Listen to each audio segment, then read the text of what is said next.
ল্যাজ গুটিয়ে পালাতে শুরু করে দেয়, কিন্তু তার সামনে চলে আসে মাস্টার জিরায়া। হ্যাঁ, কই যাইতাছো পাপলু? আর মাস্টার জিরায়া তার মুখের উপরে কি যেন দিয়ে দেয়, তারপরে নিজের হাতের মধ্যে একটা রাসিং গান বানায় আর বলে যে রাসিং গান, যেটা দিয়ে ওই লোকটার উপরে আক্রমণ করে দেয়। আর নারুতো এবং জিরায়া মিলে এদের দুজনের 1 সেকেন্ডের মধ্যেই 12টা বাজিয়ে দেয়। ঠিক তখনই সেখানে তাদেরকে বাঁচাতে চলে আসে ওই নিনজাটা যার উপরে নারুতো রাসিং গানের ব্যবহার করেছিল। জিরায়া বলে যে ও আর্ট স্টাইল জুৎসু ইউজার, কিন্তু তোমার টেকনিকটা এখানে কাজই করবে না, এখানে চারিদিকেই হলো পাথর। তখনই কাগেরো নিজের বডিকে জমাতে শুরু করে দেয় আর কাগেরোর বডির উপরে একটা অনেক শক্ত সারফেস চলে আসে। আর আমরা দেখতে পাই যে ওই খোলস ভেঙে সেটার ভিতর থেকে অন্য একটা মেয়ে বের হয়ে চলে আসে, যেটা দেখার পরে নারুতো এবং জিরায়া তো একেবারে অবাক। আসলে এটা পুরুষ ছিল না, এটা একটা মেয়ে ছিল। সে বলে যে লর্ড ওরোচিমারু আমাদেরকে প্রমিস করেছে সে আমাদের ক্ল্যানের পাওয়ারকে রিস্টোর করে দিবে, এই জন্য আমার নিজেকে স্যাক্রিফাইস করতেই হবে। আমি এখন এমন একটা নিনজা আর্ট করব যেটা আমি জীবনে একবারই করতে পারবো। আর এটা বলার পরেই সে আকাশের মধ্যে উড়তে শুরু করে। তারপরে সে হ্যান্ড সাইন বানিয়ে একটা নিনজুৎসু করে, কাগেরোস নিনজা আর্ট এফেমোরা। এতে জিরায়া আর নারুতোর দিকে অনেক পাওয়ারফুল চাকরা যেতে শুরু করে। তখন জিরায়া নারুতোকে বাঁচানোর জন্য নিজের কাছে নিয়ে আসে আর আমরা দেখতে পাই যে এই অ্যাটাকটা অনেক বেশি পাওয়ারফুল ছিল। আর তার পরের সিনে আমরা দেখতে পাই যে নারুতো এখন জিরায়ার জুৎসুর ভিতরে রয়েছে। আসলে জিরায়া নিজেকে এবং নারুতোকে ওই অ্যাটাক থেকে বাঁচানোর জন্য সেখানে মাউন্টেন টোডের প্যাটকে সামান করেছে। জিরায়ার এই জুৎসুটার নাম হলো টোড মাউথ ট্র্যাপ জুৎসু। আর জিরায়ার মতে এই প্যাটটা স্টিল থেকেও কয়েক গুণ বেশি মজবুত, এই কারণে জিরায়া এটাকে সামান করেছে ওই অ্যাটাক থেকে বাঁচার জন্য। তবে নারুতো ভয় পেতে শুরু করে, ভাই যদি আমার হজম করে ফেলে তখন আমি কি করবো? তারপরে জিরায়া এবং নারুতো সেখান থেকে বের হয়ে আসে। তবে কাগেরো এই অ্যাটাক করতে গিয়ে নিজের লাইফ ফোর্সকে শেষ করে ফেলেছে, এই জন্যই কাগেরো আর অ্যাটাক না করে বাকি দুজনকে নিয়ে সেখান থেকে পালিয়ে যায়। আর এতেই নারুতো বুঝতে পেরে যায় যে এরা আসলে খারাপ মানুষ না, এদেরকে শুধু পরিস্থিতির কারণে এই সব কিছু করতে হইতাছে। এই জন্য নারুতো অনেক বেশি রেগে যায় আর বলে যে আমি ওরোচিমারুকে দেখে নিব, ওই সাপকে আমি গর্ত থেকে বের করে শেষ করে দিব। আর অন্যদিকে আমরা দেখতে পাই যে কাগেরো ওই দুইজনকে বাঁচিয়ে ওরোচিমারুর হাইড আউটের সামনে নিয়ে আসে। আর যখন ওরা বুঝতে পারে যে কাগেরো নিজের লাইফকে স্যাক্রিফাইস করে দিচ্ছে ওদের দুজনকে বাঁচানোর জন্য, তখন ওরা চিন্তা করে যে যদি এখন ওরা কাগেরোকে নিয়ে ওরোচিমারুর কাছে যায় তাহলে ওরোচিমারু হয়তো কাগেরোকে ঠিক করে দিতে পারবে। আর তারা দুজনে কাগেরোকে নিয়ে ওরোচিমারুর কাছে গিয়ে মিনতি করতে শুরু করে যেন ওরোচিমারু কাগেরোর মারা যাওয়ার আগে নিজের মেডিকেল নিনজুৎসুর মাধ্যমে তাকে বাঁচিয়ে ফেলে। কিন্তু ওরোচিমারু তো সরাসরি নিষেধ করে দেয়, চাল হাট। এতে রেগে গিয়ে ওরা দুজনে ওরোচিমারুর উপরে আক্রমণ করতে যায়, কিন্তু এটা করতে গিয়ে ওরা দুজনেই সেখানে প্রাণ হারায়। এদিকে আমরা দেখতে পাই যে নারুতো বলতাছিল আমি বুঝতে পারতাছি না মাস্টার জিরায়া তো লেডি সুনারের মেডিসিনের কারণে অবস্থা খারাপ হয়ে গেছিল, কিন্তু এইবার কিভাবে আপনি সাসামের মেডিসিনের কথা আগেই বুঝতে পেরে গেলেন? তখন মাস্টার জিরায়া বলে যে তোমরা দুজনেই শুনেছো কিভাবে সাসামে হানজাকোকে ট্রেডার বলেছে, কিন্তু হানজাকি আমাকে সবকিছু বলে দিয়েছে যেগুলো আমার জানার দরকার। হানজাকি মাস্টার জিরায়াকে বলেছে যখন ওরোচিমারু প্রথমবার এই ল্যান্ডের মধ্যে এসেছে তখন আমাদের ক্ল্যানের অনেক মেম্বাররা ওরোচিমারুর সাথে যুক্ত হয়ে যায় নিজেদেরকে আরো পাওয়ারফুল করার জন্য, কিন্তু আমার মতো যারা ওরোচিমারুর আসল উদ্দেশ্যের কথা বুঝতে পেরে গেছে তারা ওরোচিমারুর কাছ থেকে দূরেই থেকেছে, যে কারণেই আমাদেরকে ট্রেডার বলা হয়। তো তোমরা বুঝতে পারছো যখনই সাসামে হানজাকোকে একটা বিশ্বাসঘাতক বলেছে তখনই আমি বুঝতে পেরে গেছি সে ওরোচিমারুর গ্রুপের সাথে মিলে রয়েছে। আর তখন আমরা দেখতে পাই সাসামের জ্ঞান ফিরে এসেছে আর সাসামে যখন একটা কুনায় ভিড় করে নিজেকে মেরেই ফেলবে তখনই জিরায়া অনেক দ্রুত গতিতে সাসামের হাতের মধ্যে অ্যাটাক করে কুনাইটাকে দূরে ফেলে দেয় আর রেগে বলে যে তুই কি করার চেষ্টা করতাছস। নারুতো তখন সাসামেকে বাঁচানোর চেষ্টা করে আর সাসামেও নিজের ভুল বুঝতে পারে আর তাদেরকে সরি বলে। তখন নারুতো এবং সাকুরাও জিরায়াকে বলে যেন জিরায়া সাসামেকে ক্ষমা করে দেয়। তবে জিরায়া বলে যে নিনজাদের কিছু নিয়ম কানুন আছে যেগুলোকে আমাদের মেনে চলতে হয় আর সে যেটা করেছে তার জন্য তাকে পানিশমেন্ট পেতেই হবে। তখন নারুতো বলে যে তাহলে তার বদলে আমাকে পানিশমেন্ট দেন। মানে ভাই নারুতো তো সাসামের উপরে পুরাই ফিদা। নারুতো বলে যে আমি ওকে একটা প্রমিস করেছি, আমি ওকে সাহায্য করবো ওর কাজিনকে খুঁজে বের করতে। আর তখন ওরা দুজনেই জিরায়ার সামনে বসে পড়ে যেন জিরায়া সাসামেকে ক্ষমা করে দেয়। জিরায়া বলে যে আরে আরে আস্তে, আমি কি ওকে খেয়ে ফেলবো নাকি?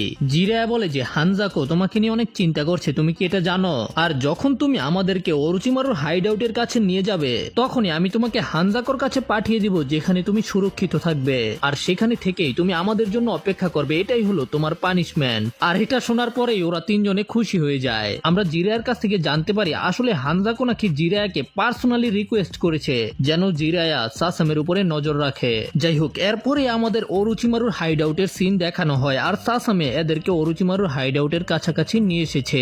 এটাই হইতাছে ওরোচিমারুর হাইড আউট। এটার ভিতরেই ওরোচিমারু নিজের গ্রুপদেরকে নিয়ে ফ্রি ফায়ার খেলে। এক্সপেরিমেন্ট করে। যাই হোক, তারপরে এরা সাসামেকে সেখান থেকে হানজাকোর কাছে পাঠিয়ে দেয়। আর সাকুরা চিন্তা করে, সাসকে তুমি কি এটার ভিতরেই আছো? ওরা তিনজনে একেবারে লুকায় লুকায় গেটের সামনে আসে, কিন্তু ওদেরকে অনেক সাবধানতার সাথে ভিতরে যেতে হবে। আর তখনই জিরে সেখানে সামান করে গামা কিচিকে। আর সাকুরা তো একটা ব্যাংকে কথা বলতে দেখে একেবারেই ভয় পেয়ে যায়। জিরে গামা কিচিকে বলে, এই গেটটা দেখতে পাচ্ছ, আমি চাই যে তুমি এটার ভিতরে গিয়ে চেক করো। নো প্রবলেম, ও এটা তো একেবারে সিম্পল, আমি সহজেই করে দিব। তারপরে সাকুরার সামনে গিয়ে সাকুরাকে একটা চোখ টিপ দেয়। ভাই গামাতাৎসু তো একটা প্লেয়ার। তারপরে গামাতাৎসু লাফাইতে লাফাইতে ভিতরে যেতে শুরু করে। তবে তখন আমরা দেখতে পাই যে সাসামে তো এখনো যায়নি, দূর থেকে তাদের উপরে নজর রাখতেছে। এদিকে অরুচিমারুর হাইড আউটের ভিতরে গামাতাৎসুর পিছনে পিছনে এরা অনেক ভিতরে চলে আসে। তবে এরা যত ভিতরে যাইতাছিল রাস্তা তত বড় হইতাছিল। আর যাইতে যাইতে এরা 3টা গেটের সামনে চলে আসে। আর এখন ওদেরকে ভাগ হয়ে 3 জনকে 3 দিকে যেতে হবে।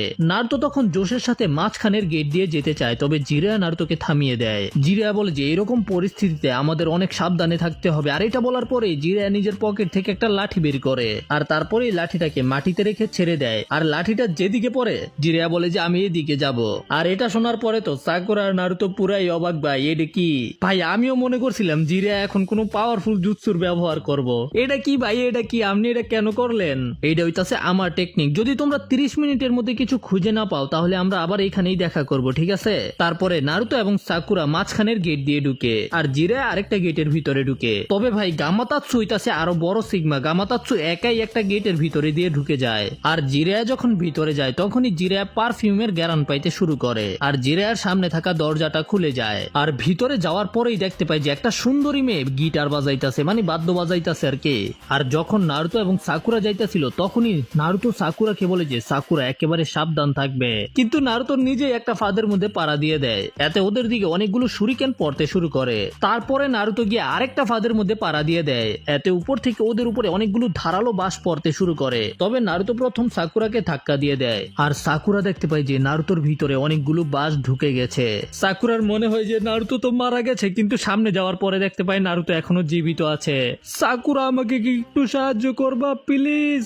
আর ওই ফাঁদ থেকে বের করার পরে যখন সাকুরা সামনের দিকে যেতে শুরু করে তখনই সাকুরার পায়ের নিচের মাটি গায়েব হয়ে যায়। সাকুরা নিচে পড়তে শুরু করে, কিন্তু সময় মতো নারুতো সাকুরাকে বাঁচিয়ে ফেলে। নারুতো প্রথমে সাকুরাকে উপরে তুলে দেয়, কিন্তু তারপরে নিজেই পা পিছলায় পড়ে যায়। আর যখনই নারুতো নিচে পড়ে তখনই ওই জায়গাটা বন্ধ হয়ে যায়। সাকুরা তো পুরাই ভয় পেয়ে যায় আর মনে করে যে নারুতো তো এইবার শেষ। কিন্তু একটু পরে আবার নারুতোর শব্দ শুনতে পায়। আমরা দেখতে পাই যে নারুতো তো বাঁশের উপরে ঝুলে রয়েছে। তুমি আমার জন্য চিন্তা করো না, তুমি শুধু এই ফাঁদের জায়গা থেকে বের হয়ে যাও। আর আমরা দেখতে পাই যে জিরা তো এরকম ভয়ানক মিশনের মাঝখানেও মজা করতাছিল। ভাই সাব, জীবন দরকার এইরকম জিরায়ের মতন, নো টেনশন টু ফুর্তি। আর তখনই মেয়েটা জিরাকে সিডিউস করতে শুরু করে। তবে হঠাৎ করে জিরা তাকে ধাক্কা দিয়ে দূরে ফেলে দেয়। আর ঠিক তখনই জিরায়ের মাথা ঘুরতে শুরু করে। আর দেখতে পাই যে তার হাতের মধ্যে একটু কেটে গেছে। আর তারপরে সে জিরায়ের উপরে চুল দিয়ে আক্রমণ করে দেয়। ভাই এটা না জিরায়ের টেকনিক, চুল দিয়ে আক্রমণ করা? আর এদিকে আমরা দেখতে পাই যে বাঁশের উপরে থেকে নারুতো শ্যাডো ক্লোন জুৎসুর ব্যবহার করে, কিন্তু নারুতোর শ্যাডো ক্লোন গুলো সেখানে আটকা পড়ে যায়। আর ঠিক তখনই সেখানে দেওয়াল ভেঙে পানি আসতে শুরু করে। আর এতে ভাই নারুতো বাঁশ থেকে বেঁচে যায়। কিন্তু তখন নারুতোর কাছে আবার গামা কিচি চলে আসে। আর অন্যদিকে সাকুরা যেতে যেতে একেবারে আস্তানার মাঝখানে চলে গেছে। সাকুরা লুকিয়ে লুকিয়ে সামনে যাইতেছিল, কিন্তু তখনই সাকুরা একটা কণ্ঠ শুনতে পায়। সেখানে কাবুটো সাকুরার সামনে চলে আসে। আর কাবুটো বুঝতে পেরে গেছে যে সাকুরা এখানে চলে এসেছে। সাকুরা তো জিজ্ঞাসা করে সাসকে কোথায়, সাসকে কি এখনো ঠিক আছে নি? কাবুটো বলে যে সাসকের সম্পর্কে চিন্তা করা বন্ধ করো, আগে প্রথমে নারুতো এবং মাস্টার জিরা সম্পর্কে চিন্তা করো। আর হয়তো চিন্তা করার দরকার নেই, তারা হয়তো অলরেডি এই দুনিয়া ছেড়ে চলে গেছে। তখন সাকুরা সেখান থেকে নারুতোকে বাঁচাতে যেতে চায়, কিন্তু কাবুটো সাকুরার উপরে আক্রমণ করে দেয়। কাবুটো বলে যে তুমি কি আমার এটাকে ভয় পাইতেছো নাকি? তুমি তো আমার এটাকে ভয় পাইলে কখনোই নারুতোকে বাঁচাইতে যাইতে পারবা না। কাবুটো আর বলে যে যদি তোমার মতো দুর্বল আর স্লো কেউ আমার টিমে থাকতো তাইলে আমি তাকে মেরেই ফেলতাম। আর ঠিক তখনই সাকুরা লাফিয়ে কাবুটোর উপরে আক্রমণ করতে যায়, কিন্তু তার আগেই কাবুটো অনেকগুলো কুনাই সাকুরার দিকে ছুড়ে মারে। তবে এটা আসলে একটা সাবস্টিটিউশন জুৎসু ছিল। আর হঠাৎ করে সাকুরা পিছন থেকে কাবুটোর উপরে আক্রমণ করতে আসে। সাকুরা কাবুটোর উপরে আক্রমণ করার চেষ্টা করে, কিন্তু কাবুটো খুব সহজেই সাকুরার অ্যাটাককে ডজ করে ফেলে। আর ঠিক তখনই সেখানে একটা হাসির শব্দ শুনতে পায়। হা হা হা হা হা। আর সেখানে চলে আসে লর্ড ওরোচিমারু। হ্যাঁ, আমি বলতে পারি যখন তুমি মিথ্যা কথা বলো। আর এখন তুমি অলরেডি বুঝতে পেরে গেছো যে তুমি ফিনিশ। আর ওরোচিমারুকে দেখার পরে সাকুরা সাকুরার হাত পা ভয়ে কাঁপতে শুরু করে দেয়। এখন সাকুরার কি হবে? অরোচিমারু কি সাকুরার সাথে কোনো খারাপ কিছু করবে?